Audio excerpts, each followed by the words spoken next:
নির্দিষ্ট স্থানে ময়লা ফেলি, পরিচ্ছন্ন শহর গড়ি। এই স্লোগানকে সামনে রেখে টাঙ্গাইলে মধুপুর শুরু হয়েছে পৌর এলাকা পরিষ্কার পরিচ্ছন্নতা অভিযান 2025।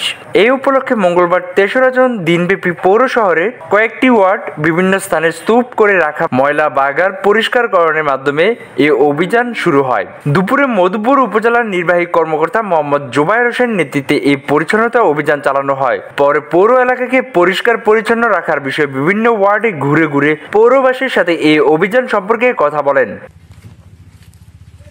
আলোচনা সভায় বক্তারা মধুপুর উপজেলার পৌর এলাকাকে পরিচ্ছন্ন রাখার জন্য নিয়মিত কার্যক্রম পরিচালনা, আবর্জনা ব্যবস্থাপনা, বৃক্ষ সংরক্ষণ এবং সৌন্দর্য বর্ধন কার্যক্রম জোরদার করার উপর গুরুত্বারোপ করেন।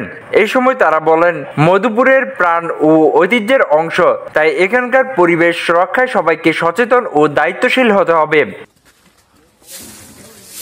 এই সময় উপস্থিত ছিলেন উপজেলা পরিবার পরিকল্পনা কর্মকর্তা ডক্টর সাইদুর রহমান, থানা ভারপ্রাপ্ত কর্মকর্তা ওসি এমরানুল কবির, উপজেলা সমাজসেবা কর্মকর্তা গোলাম মোস্তফা, যুব উন্নয়ন কর্মকর্তা ইসমাইল হোসেন, পৌর নির্বাহী কর্মকর্তা নজরুল ইসলাম সহ আরও অনেকেই।